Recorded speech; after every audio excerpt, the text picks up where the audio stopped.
What's going on, everybody? It's your boy, the Sports Doctor Spock, Mickey Coleman, coming at you with another hot video.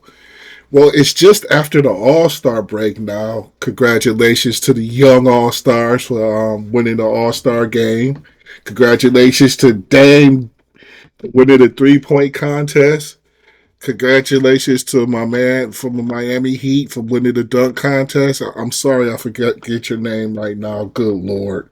Wow, I'm a little rusty, y'all. I've been off for a while. And also congratulations to the New York Knicks for winning the skills competition or the shooting stars competition, as they call it. But we're gonna since it's after the All Star breaks, the playoff the season is gonna be a little bit shorter, and playoff races are starting to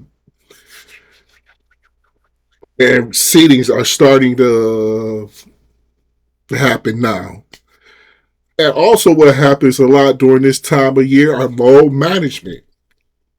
Stephen A. Smith feels like the league needs to do something about the load management situation that's happening in the league right now. So, without either further wait, let's listen to what he has to say. First of all, there's a star that's ascending before our very eyes in the National Basketball Association. His name is Victor Wembanyama. I watched him go against the Lakers last night. Set the tone for the All-Star game. Out of that game last night, in which the San Antonio Spurs blew out the Los Angeles Lakers. One would be the dominance of this 7'5" all-purpose player. He's not a center. He's not a power forward. He's just everything. He had 40 points this game. He shoots like 39% from three-point range. He was 4 from 6 for 3 this game. He's 10 for 12 more than 50% of his shots. Free throws. 12 rebounds. He's got a handle. He's got a J.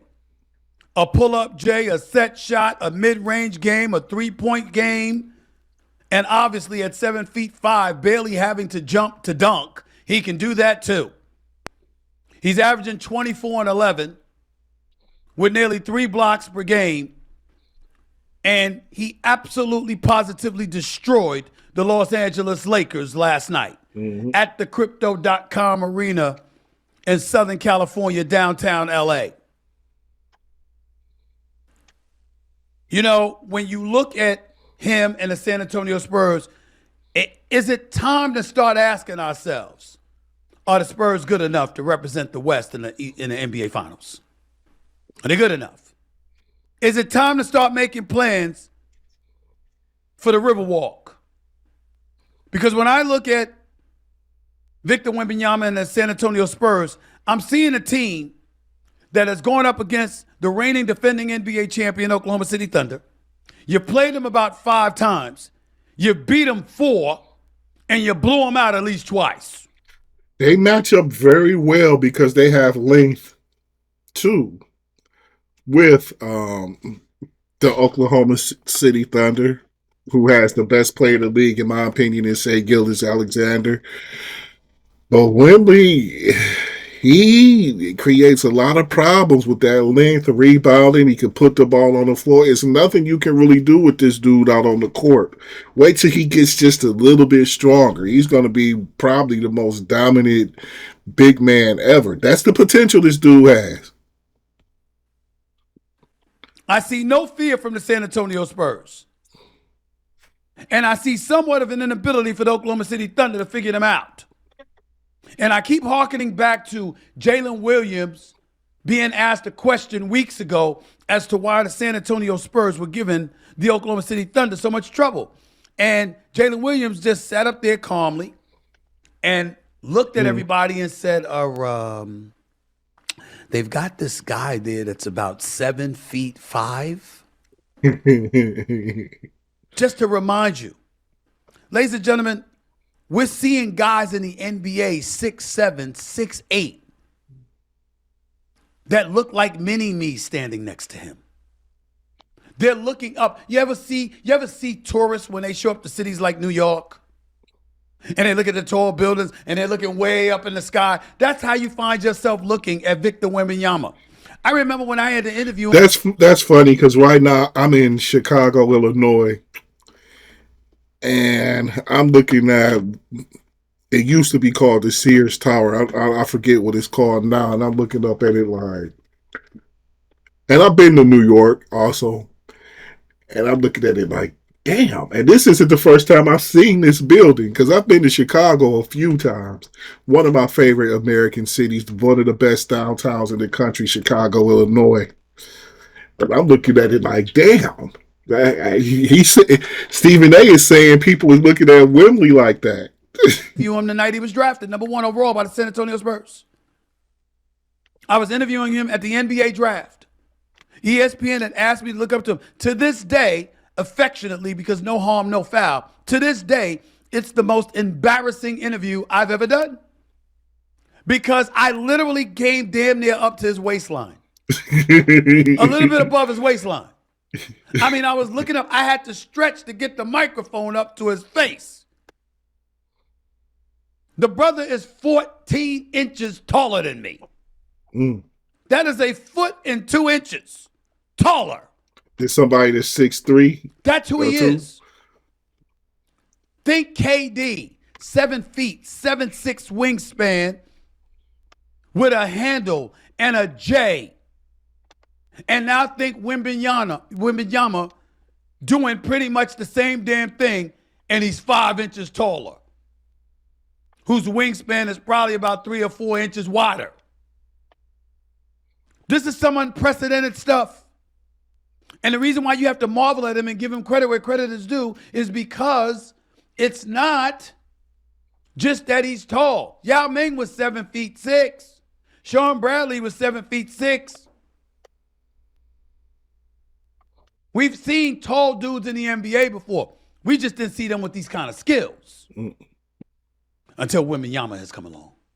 He's that good. He's that good. That was the first storyline that came out of last night's game. Here's the other one. Here we go. We can get so with the Hershey's fixated on winning, but when you can embrace and the NBA has to do something about its tanking issues. You're the Los Angeles Lakers, and I know Rui Hachimura was in the lineup, but for the most part, because others have started games, the Lakers sat 5 starters. Now, what the hell? What the hell? It's a disrespect to the paying customer, to the fans. It's abhorrent what the NBA has gotten away with doing. And I'm not pointing the finger at the league office. I'm not pointing the finger at Commissioner Adam Silver. He's brought it to the attention of the people. He doesn't like it. We don't like it. When are we going to address the level of disrespect the game that is the NBA is showing to fans and the paying customer?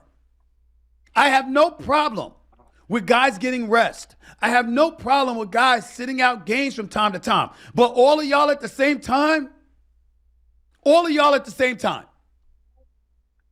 you're a coaching staff. You can't schematically come up with a better plan than that. You're a player, and you walk into an arena, and you see thousands of paying customers in attendance. There's nothing inside of you that says, man, I got to play tonight.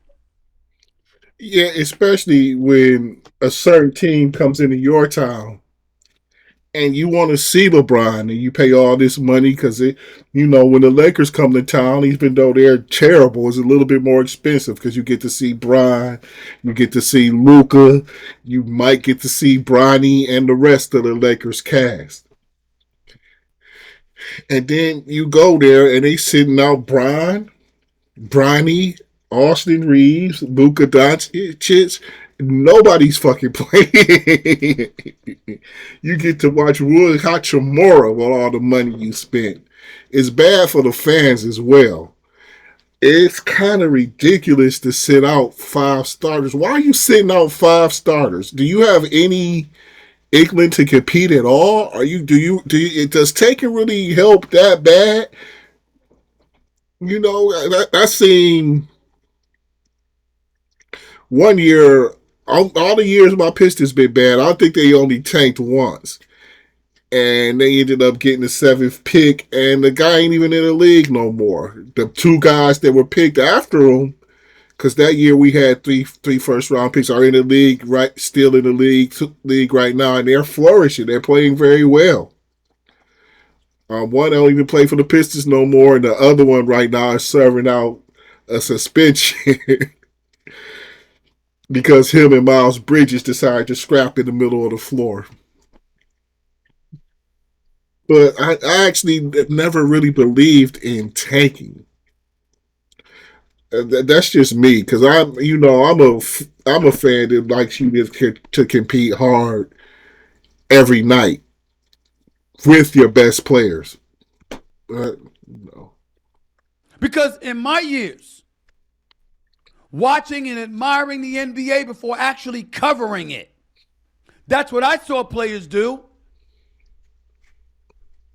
I saw Isaiah Thomas do it. I saw Julius Erving do it. I saw Larry Bird do it. I saw Kareem Abdul-Jabbar do it. I saw James Worthy do it.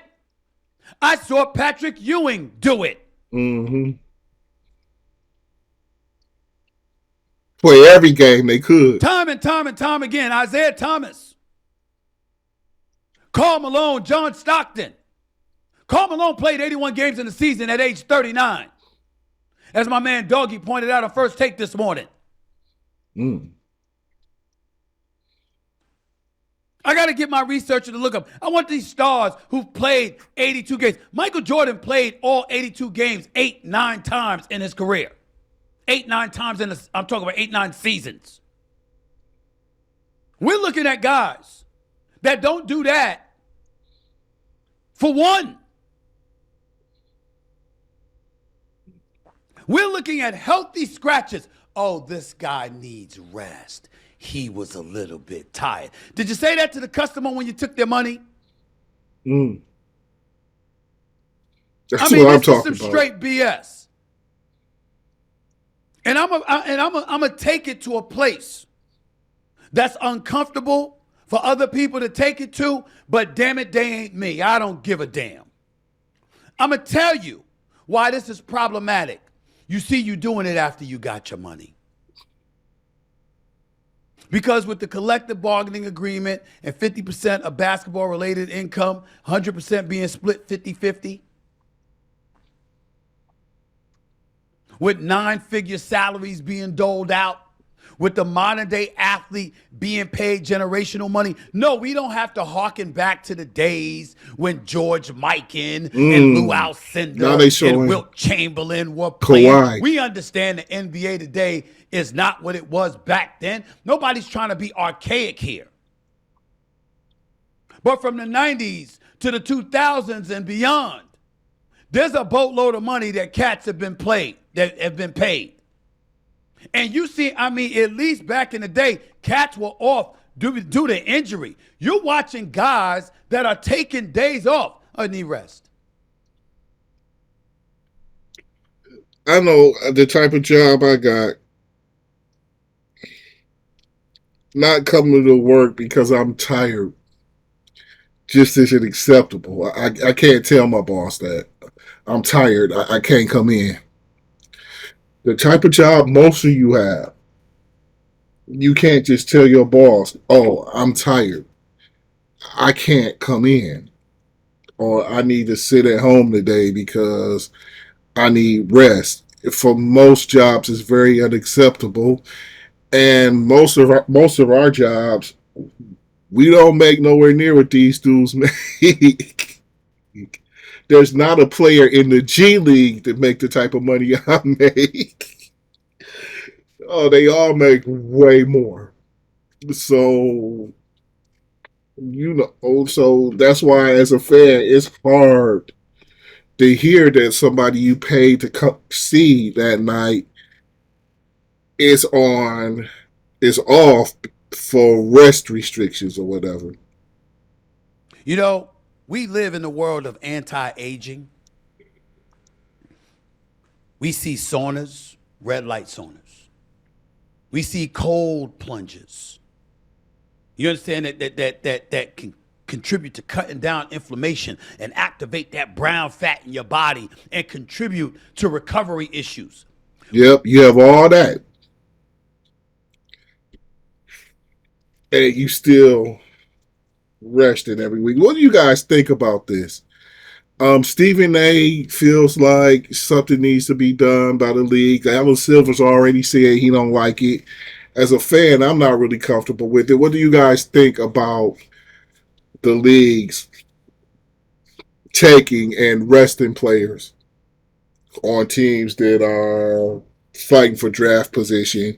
Because just because you have the worst record don't necessarily mean you're getting the first pick. It's just the odds are a little bit better. It ain't like the NFL where you tank, you got the worst record, you get the first pick. Otherwise, the Pistons will have Cade Cunningham and Victor Wembanyama right now, and they would probably have Banchero or whoever else. We have a three-headed monster right now. But we don't need a three-headed monster because we're still number one in the East. We're number one in the East and been like that all year. But this your boy, the Sports Dr. Spock, y'all. I'm going to be gone for now. I had took a week off to rest up and whatever, but I'm back. You still see 3 videos a week from me. And plus you'll see shorts on the days I'm not making long-term videos. So your boy is back, and I'll see you guys later. Peace.